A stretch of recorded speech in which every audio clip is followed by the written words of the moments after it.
This is A Voice, a podcast with Dr. Gillian Kayes and Jeremy Fisher. This is A Voice. Hello and welcome to This is A Voice, Season 12, Episode 11. The podcast where we get vocal about voice. I'm Jeremy Fisher. And I'm Dr. Gillian Kayes. And the topic for this episode is... What we did last week. What we did last week. And this is about insights into the working week of a micro voice education company that runs on creativity and passion and a lot of tea. A blooming load of hard work. A lot of tea. A lot of tea, Yeah. Absolutely. And also run by a husband and wife team. So that in itself is quite a challenge. Mm-hmm. Are we going there right away? Yeah. So, okay, let's start. Well, we starting with? Speaking about tea, Yes. Let's talk about coffee and chat. Coffee and chat. Okay, so coffee and chat, what is it, Jeremy? Coffee and Chat is a group meeting that we do online for our registered teachers. We do them regularly. Sometimes they are literally just a coffee and chat. We just get together and talk. And sometimes we have a sort of theme that people can riff around. Sometimes we have set stuff. It's a real variety. And it's incredibly valuable for building that sense of confidence within the community. They feel very safe to voice things in front of each other. And we have some deep conversations. oh my Lord, we did actually. That's one that we're not going to report today. Yeah.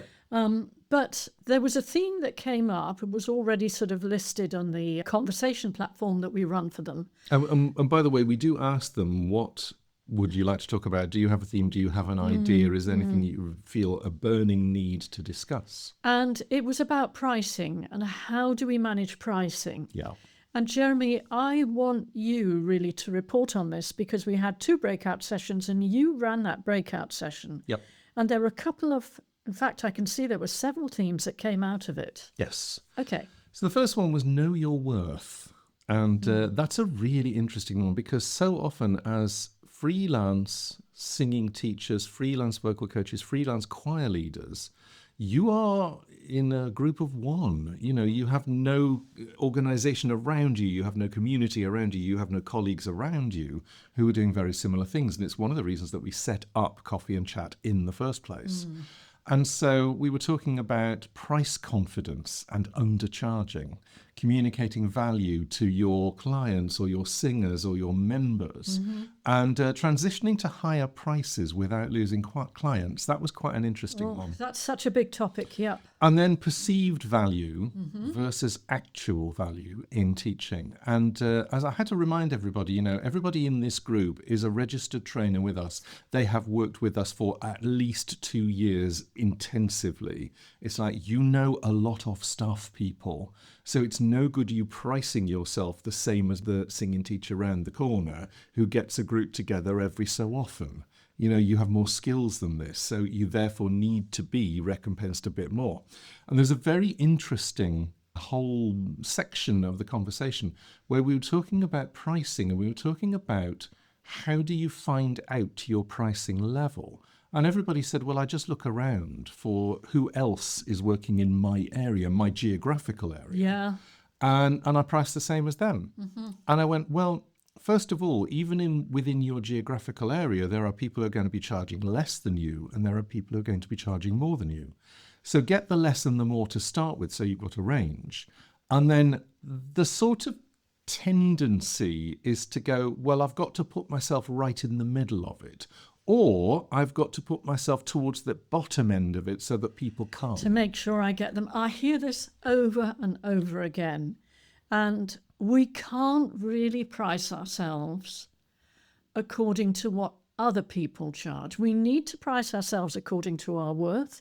And Jeremy's just talked about, you know, the type of training that our teachers have done, a 24-month practical pedagogy training, plus all the other things a lot of our registered teachers have done, lots of CPD, plus all of those hidden costs. And I know you talked about this in that session. We did. The hidden cost of running a micro business. Particularly when you're running a choir, there are things like doing arrangements, finding arrangements, renting arrangements, whatever it is that you're going to do, planning the sessions before you start, doing all the administration, and boy, are we going to talk about administration, doing the letter writing, doing the sort of answering questions, doing the texting, whatever it is that you're doing, and however you get those people together.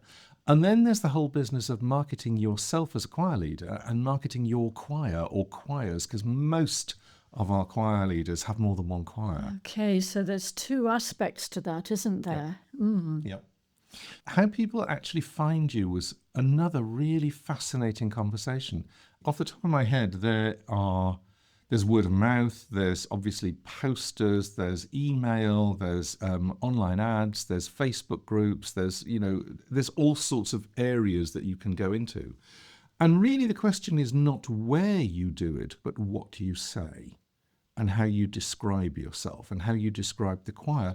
And one of the things that is really important is that you know why the choir is there. You know what the choir's job is, or you know what the choir's role is in people's lives. And honestly, the best way to find that out is to ask the people you've already got there. So the people who already come to the choir, and you ask them, and you go, and you can do it formally or informally. You can just ask around in a rehearsal, or you can send them a little poll. Google does polls really easily now. And you say, why are you here? Why are we all here? What's the world coming to? Why are you here? What is it that you love doing? Why do you come? All of that stuff. And I think you'd be quite surprised to find out what different members of your choir would do, would think, why they're there, why they understand what the choir does for them. And quite often it's things that you've either has never occurred to you, or it's things that you go, well, of course, and you've dismissed it. It has value. Yeah, the well, of course things are actually the things that have some of the best value. The personal sense of well-being Yep. and the sense of community is of incredible value to your choir members. And you do not have to be guilty, to feel guilty, charging for that service that you offer, for that space you create for them. We had a long conversation about worth in terms of the effect that it has for people, and worth in terms of wanting to build a community. And weirdly, although they are both worthy, financially they're very different. Because when people go, I want to build a choir that is open access to everyone, the first thing they do is drop their prices by 2/3. Because it's like, if it needs to be open to everyone, then everyone needs to be able to afford it. And we were talking about people charging, and this is in the same country. In one person was charging £20 a session, one person was charging £7 a session. And it was really interesting because we said, well, let's take another event like a yoga class or a Pilates class or a badminton group. I mean, it can be anything to do with sport and well-being and health. And how much do they charge? And invariably they charged more, which was very interesting. So immediately you're going, because there are so many health and brain benefits from singing, and community benefits and emotional benefits, why are you charging less than a yoga class? So I thought that was really fascinating. So we had lots of conversation about the balance between wanting things to be open access and actually needing to be able to live on the money that you're earning from the choir. And one of our registered teachers was so good on this. She's a very experienced choir leader, isn't she? Very experienced, yeah. And she said one of the things that I do is that I actually tell them what it is that I need. And it's like, you may not realize this, but if there are 15 of you and you're paying this, then this is the amount that comes in, but this is the amount that has to go out in order to make this happen. And so where I am at the moment is that I'm earning this, which is much less than you would expect to be. So how do you feel about me putting the prices up £1 or £2 or whatever, in order for me to be more comfortable and therefore have more energy to come to you? And she said it works really well. And that's really important, actually, because that particular teacher is also teaching one-to-one, and you can earn. People expect to pay more for one-to-one. Yes. So really fascinating. And that's just a very small part, because we were talking for over an hour. It's a very small part of one of the things that we were talking about. Do you want to talk a little bit about the differences between one-to-one teaching and choir leadership? Because you'll have heard us say it before. Choir leaders are overlooked as voice educators. You're not just conducting, you are teaching voice, you're listening, you're coordinating groups and confidence, as well as the community that we've talked about. But you are also helping people experience their voices in let's say, in an improved way, in a more satisfying way. Just to set the scene, one of the things that we do in things like the coffee and chats, but also in the one-to-one sessions and the mentoring sessions that we do, is we help people transfer their skills into another area of the same business. And so as it happened, a question came up from one of the teachers who is a one-to-one teacher who has not really done much choir stuff, who said, well, then what's the difference between one-to-one training and choir training? Wow, what a topic. It was great. How do you transition from teacher to coach or teacher to choir leader? And I thought it was really fascinating, some of the things that came up. And a lot of it is about group dynamic. So your aim is different. Your aim in a one-to-one session is to help that person grow in some way, improve their song in some way, or it may even just be to give them the space to allow them to experiment with their singing. End of. So that was really interesting. And then we were talking about group mentality and the way that you need to change your language, you change the way that you focus, you change what you expect. There's all sorts of things that go on with group things. Group dynamics. Group dynamics. Because we talk a lot, don't we, about working with the singer in the room. Well, now we have singers in the room. Yeah. And interestingly, in a choir, they will be almost certainly singers of different standards, singers of different abilities, singers of different pitch ranges, singers of different pitchings, pitch abilities. There are all sorts of things. And also, oddly enough, unless you have an extremely local choir, there will be people who speak in different dialects and different accents. So how do you work that together to get something that is going to work? And the next cohesive in terms of resonance shapes and things like that, the blend. And the next bit is, what's the focus of the choir? Is it a performing choir or is it a community choir? And those two aren't mutually exclusive, but is the focus that they get together and sing and there isn't really a performing end to it? It's the end itself is being in the choir, being in the room. Or is the focus that you perform regularly and therefore you have a standard to meet? It's like, what's the purpose? I'm back on what's the purpose of the choir. And I think it's why choir leaders often run several choirs, because each choir has a different purpose. And therefore, there may be one choir that they run that is auditioned, and there may be one choir that they run that's open access. Can I chip in here? Because Yes. I gave a one-to-one mentoring session to one of our registered teachers. And again, that's something that they have regularly with us, because all of us need mentoring at some point. And we were talking also about pricing and how to make their pricing scheme clear and easy to navigate. So one of the conversations we had was around, okay, well, I raise my prices every April, which had already happened. But still, I think there was a sense of perhaps not earning enough and therefore finding it difficult to manage, in the sense that we have all of these hidden admin tasks that we've just been talking about, Jeremy. Yeah. And that, you're an all singing, all dancing, all accompanying, all marketing admin band of one. Yes. And it is exhausting. Yeah. And just as a side note, for that reason, that's one of the ways we support our registered teachers, is by having sessions with our wonderful social media manager, Karen Merstick-Michaels, on how to manage your socials without driving yourself nuts. Anyway, setting that side note aside, we talked about this teacher's pricing scheme.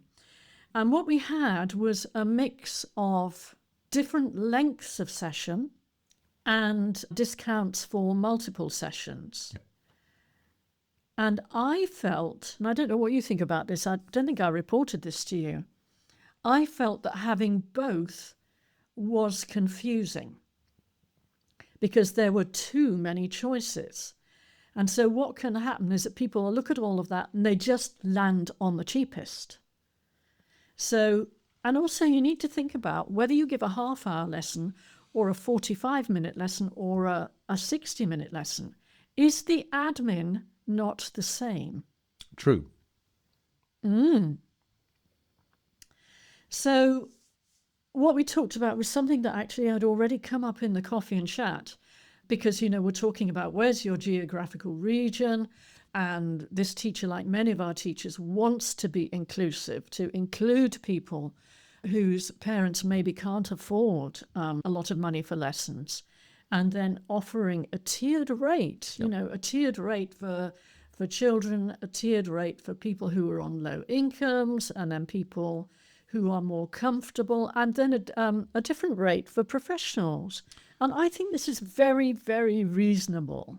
You're sort of getting them to self-select, which is a really interesting one. And I want to take that one stage further because two of the people on the Coffee and Chat breakout session that I did came up with the same thing, which is that you then have a higher rate, particularly if you're working chorally, that you have a higher rate, which is you pay your standard membership, but you actually pay a little bit more, which then means that there is a scholarship fund available for people who can't manage that month. And it's absolutely clear. People can sort of drop in and out of that one. They can pay, if they're on a standard membership rate, then they pay that. But they can pay a little bit more, and they know where it is, and they know where it's going, and they know why it's there. And people, when they are able to, are very generous. And I thought that was a really lovely idea. I hadn't thought of that one. I'd thought about the tier rates. And I agree with Julianne that if you have too many tiers, it's too confusing.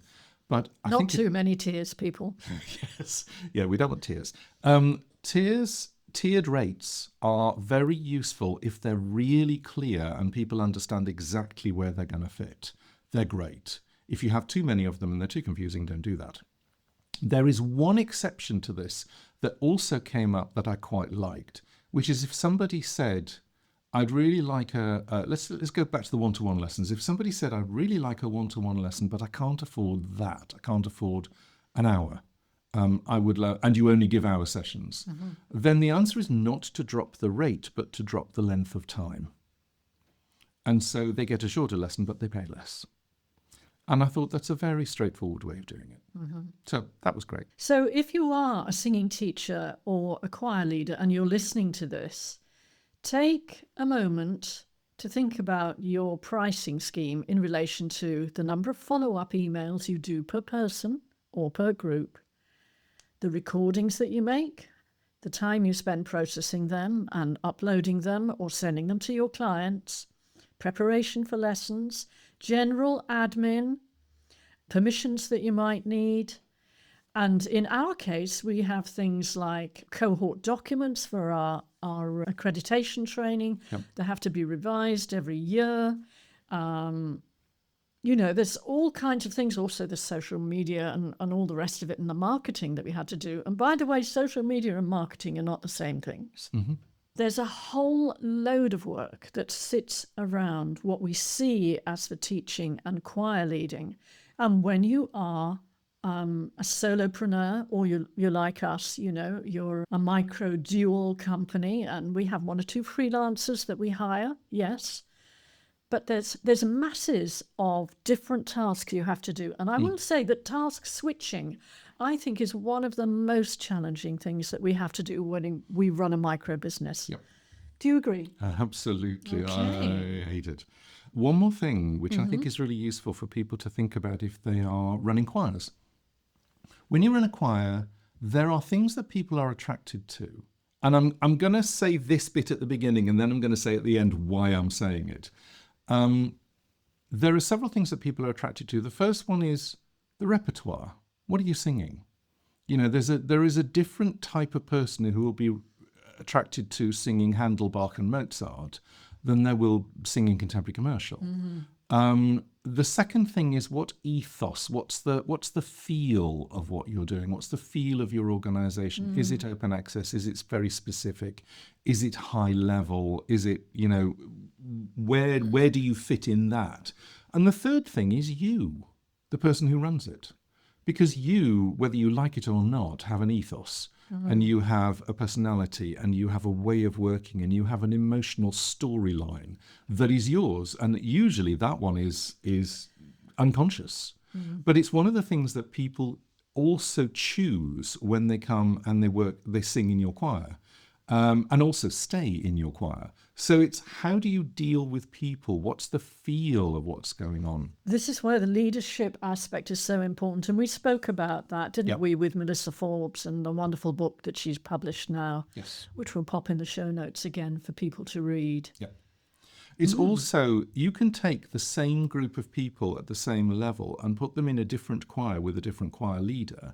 And choir leader A is somebody who is heading for excellence and will pull you up by your bootstraps to a certain level. And choir B is somebody who is all about inclusivity and the feeling and the emotions of singing and the creativity within it, and will take you further in that area. And both of them are completely valid, and they are a completely different experience. And these are with the same people, but with two different choir leaders. So in a way, as a choir leader, you sort of need to work out what it is that you do and who you are, and why you're doing it, and what you want to achieve, and what the purpose of that group is. And the reason that I'm saying this is because there is a worry across almost every choir leader I've talked to about, but they'll leave because there's a cheaper choir out there. And it's like, price is only one thing. The real power of group singing is the group. Okay. Well, that was, So I don't know, that was 2 days in our working week. That was the coffee and chat.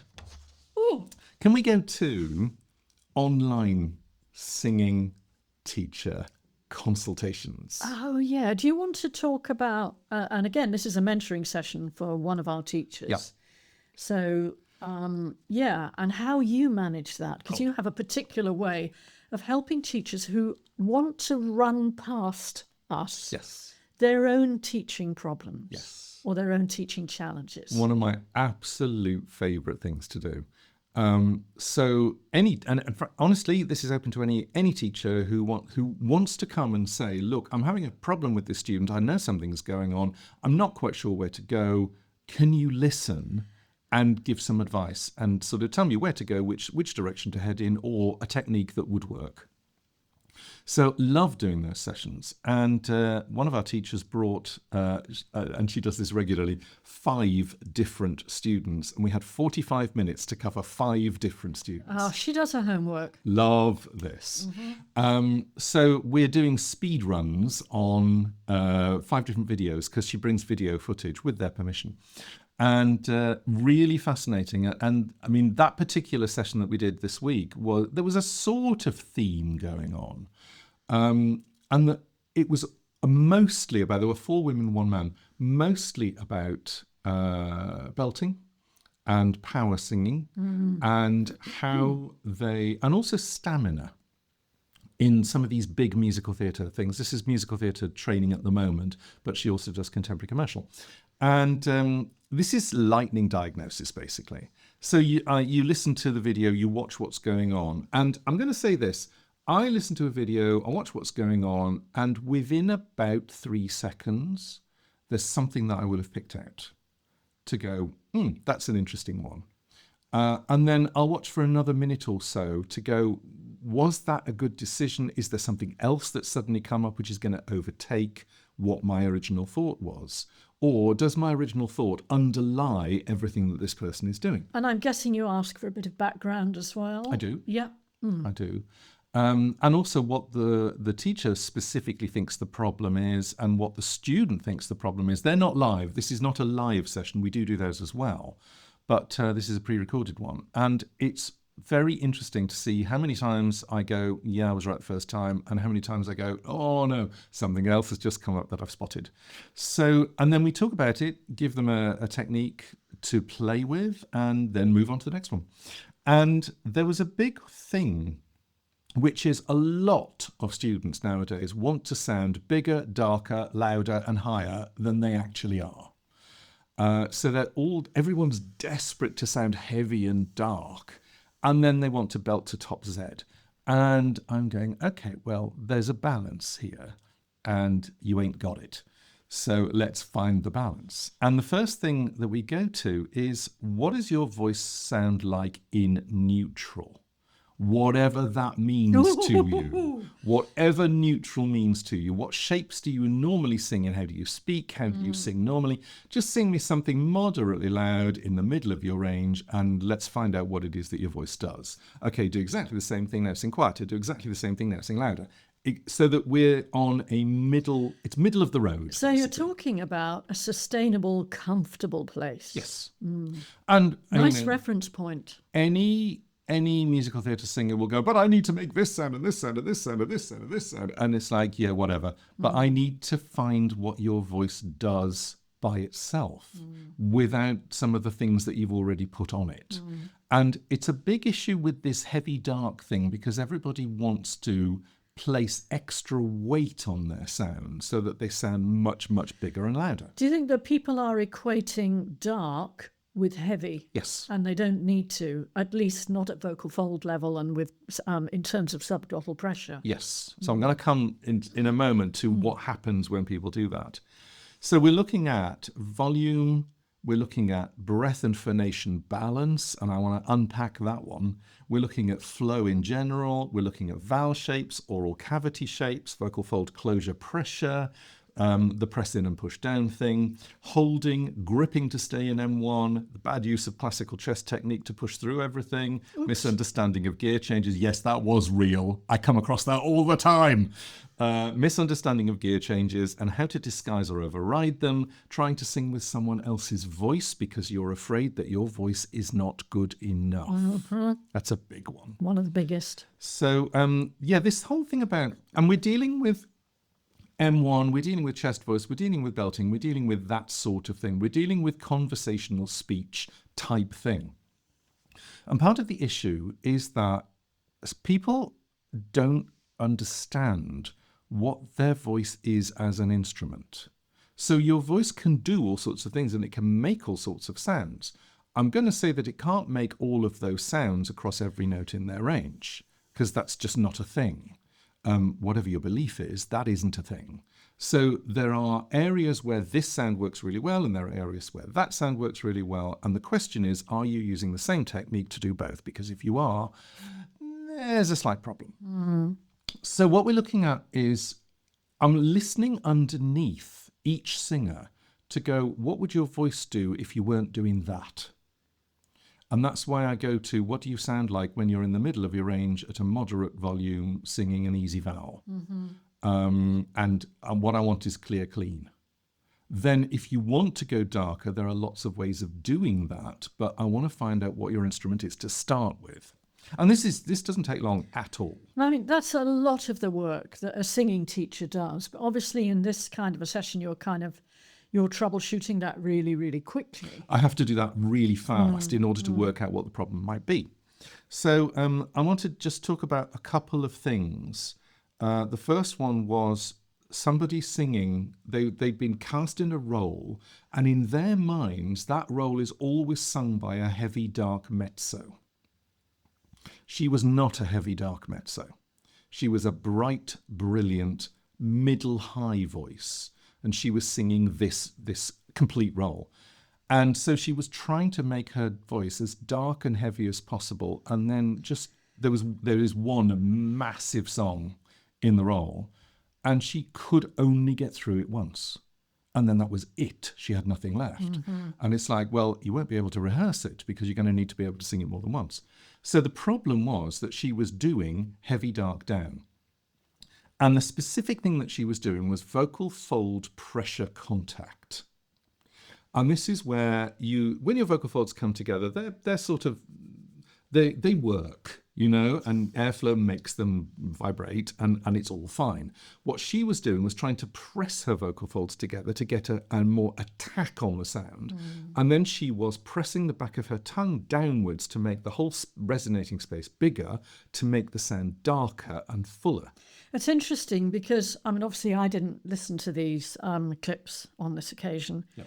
That one of the things we know is that if you go into pressed phonation, you tend to lose depth of sound. Yes. And so therefore she would have been compensating Yeah.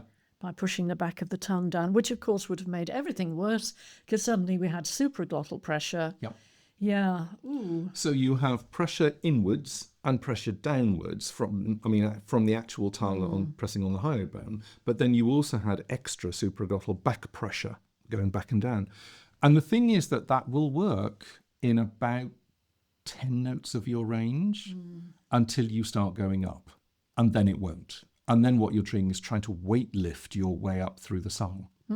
So that was, and what the instruction was, to find out what minimum comfortable vocal effort is, essentially, so that you do some glottal onsets, but you do them very clearly, very carefully. And then, as negative practice, you do some very heavy, dark glottal onsets. And basically, that's the difference. And you go, now sing a phrase as if you'd just done a gentle glottal onset, sing a phrase as if you'd just done a heavy, dark glottal onset. And this is really important because, we've got an artist or a singer in a situation where they're having to deliver something, where they've possibly been cast in the role already. And maybe, for all we know, the musical director is going, but you must sing it like this, darling, without any real knowledge of what that particular voice can do. And so in order to change the pattern, we sort of have to give a different frame of reference. Yes. And then you can begin to recalibrate. Yes. Yeah. And there's a separate issue with this particular person because they had a belief. And beliefs are quite hard to move. And also, a belief will override absolutely any technique that you do because they'll go, yeah, that's lovely, and then go straight back to what they were doing because of the belief. And so the belief was this character is always sung by dark-voiced people. And actually, this character is incredibly flexible. So it doesn't have to be sung by a dark-voiced person. And the difficulty, if you want to make your voice dark and heavy and down and whatever, I'm fine with that. You go. The problem is that you don't have the stamina for it. And you don't actually have the voice for it. So if you don't have the capacity to Yes. do it, then you're in trouble. And I'm just remembering that we spoke about this challenge at length with Claire Underwood. Do you remember? Yes, I do. Because she looks after so many artists that are employed by Cameron McIntosh Yes. Enterprises Association. And often these singers are going into long-running shows. And they have to find their own way through. You have to use your own voice. Now, there are variations of your own voice, absolutely fine, but you still have to use you. And particularly because in this show there's a lot of dialogue, so you have to go from dialogue to song to dialogue to song to dialogue to song. You don't want the difference to be too big, or people will lose who you are when you start singing. It's like, oh, you've had singing lessons. Which is not a good thing to notice when you're in a musical. It's not a good thing to notice that the character has had singing lessons. Okay. Well, That was an example of one. that was an example of one. That took about 5 or 6 minutes to sort out. You think at breakneck speed. ADHD. Yeah. Welcome to the world. Welcome to my world. I think this is a nice moment to segue to talk about our very first pedagogy practicum. Oh, for cohort 26. For cohort 26. Yes. Because what we're talking about there is, a Jeremy working with a registered teacher who's been registered with us for several years actually now, and people still feeling the confidence that they can come and share issues and discuss them with us. We're talking high-level interventions there, really subtle interventions. Yeah. So when people come on our teacher accreditation course, one of the things that they really come for is the practical application of what they learn with us. Yep. So every month we have a pedagogy practicum. Yes, I know it sounds very grand and almost Latin and all of that. What it means is, what happens when we're in the room with that singer or with that group? What is it we're trying to achieve? What is the background of that particular singer or group? What do they want to achieve? And how are we carrying that out? And as we go along the course, which aspects of vocal function or acoustics or understanding of best practice, which aspects of that are we able to put into practice now in the lesson? So we have a lot of rich discussion. There's one more thing as well, which is sort of connected with that last one, which is what information and knowledge do you already have, and how do you apply it? Oh, so what does the teacher bring with them? Yes. Yes, that's really important. So obviously we can't report, in detail what happened in that session, because these sessions are private, and they're private to the student and between the teacher. But there's some interesting things that I think we can share with you, which are sort of more generalities. So the teacher brings a video. It's the same thing. The teacher brings a video of the lesson that they've given. And it's up to the teacher whether the client is in view or out of view, whether the teacher's in view or out of view. That's up to the client. That's up to the teacher. So what's the first thing that we do? Well, sometimes we watch a bit of the lesson without sound. Yeah, silently. I don't know if you've ever done that, but if you've ever watched yourself in a lesson but you've turned the sound off, it's absolutely fascinating watching body language. It's incredibly useful because you learn things about the dynamic that you might not have been aware of as a teacher with all the best will in the world. And you can also sometimes learn something about your students' processing, how long they might need to take to respond to things, where you can sort of see sometimes whether things have landed for them. It's also a good way to find out if your student is being compliant. And here what I mean is they're going, yes, but their body says, no. I didn't get it. Yes. And, there's no shame in this because it can happen to any of us. It's partly to do with our teaching culture, unfortunately. But it can be incredibly useful. Just, I saw that. Oh, this was happening with the eye contact. Oh, they looked down there. Oh, they looked over there. They looked at their watch. I wonder why they looked at their watch. Were they worried about whether they get through the session, or, were they bored? There was shuffling. What does that mean? It's a really, really valuable thing to do. And if you can divorce yourself from your own memory of that lesson, the other thing that's really fascinating is that you can see the type of atmosphere that you create and what the rapport is between you and how much eye contact there is, and if eye contact is even necessary. And particularly if you play in the session, because a lot of your brain will be on whatever it is that you're playing. And maybe you can play without looking, but you can watch the student, but often you can't. And so you can see what the student is doing while they're singing that you may not have been able to watch.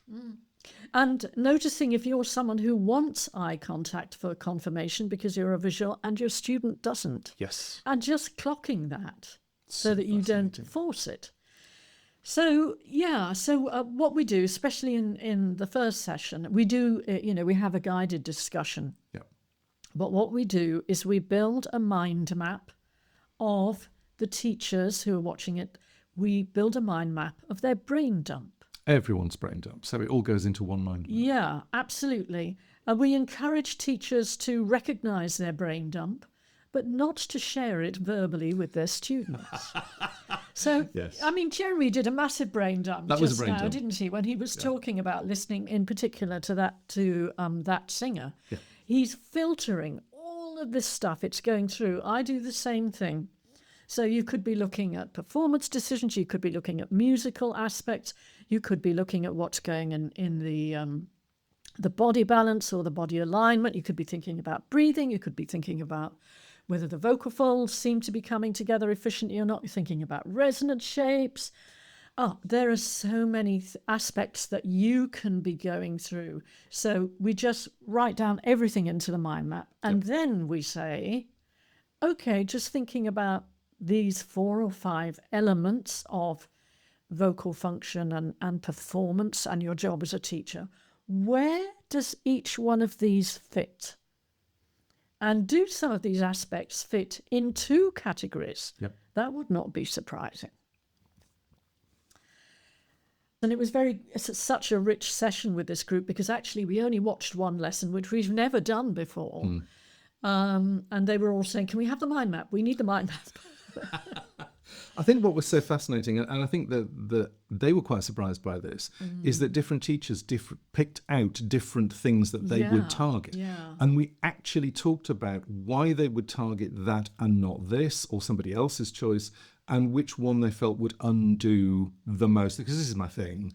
You know, it's like I have 5 possible exercises I can do. Which one's going to undo the thing the best, or the fastest, or the deepest, or the most? And that's a really fascinating conversation to go, here's my initial take. How useful is that, or should I be doing something else? And what's so wonderful about it is that, you know, if you have several teachers in the room, you now have several options. So, I mean, very rarely when you're working with the voice, you know, because it's such a multifactorial system, there are normally several ways of addressing the same, for instance, if you want to address a sound outcome. And we always ask the teacher for background information, but normally we don't have that before we start. We don't do that until later on in the session. Yes. For me, it's the highlight of the month. Just so you know, people, when you're listening. Can we just talk about the Master-Apprentice survey? Yes, this is a good moment to go to that, because I hope what we've been talking about, what's been coming out, is being singer-centred and being client-centred. And obviously what we're very interested in the Master-Apprentice Model survey is finding out what teachers understand by it and what they think about it now and what people are doing in their studios, because we do not have sufficient information about, in particular, the solo studio owner or the multiple studio owner, what I think what in the NATS organisation they call the independents, which is people like us. We're not working in an institution. Yes. Okay. So some of the things that are coming up as we're thinking about the Master-Apprentice Model is, where do the terms come from? Therefore, what do people understand by it?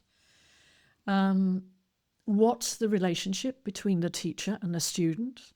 And how do teachers, do teachers navigate particular conflicts? Have they seen things that or experienced things in relation to the Master-Apprentice Model that they're uncomfortable about, or things that they think are positive? So I'm not going to give you any more information about it. You need to go and complete the survey. We will leave the link in the show notes, please. If you haven't done the survey, then please do. And if you are an independent singing teacher, definitely please do, because there is so little research on independent singing teachers. A lot of the research on singing teachers and singing lessons has been done within institutions. Yeah, and conservatoires. And we think that that's a slightly different area and with slightly different needs. And obviously everything's completely anonymous. So, but you can read what the goals are when you click on the survey. Yeah. So, Jeremy, since we've been talking a lot about both teaching and business, is there one insight that you want to share that it's like a take home? I think if you're an independent teacher, you have very few people around you that you can even discuss anything with. And so you really are out there on your own, making all your own decisions, which could be a good thing, but it also means that you're out of the loop. So my thing is, find a group, find an organization, find some people, even if it's only one other person, that you feel that you can talk to and share stuff with. Hugely important. I love that. And you know what? I don't want to add to it other than to say, find your people. Yes. it helps. Okay, we're done. Yeah. Right, we'll see you next time. Bye. Bye.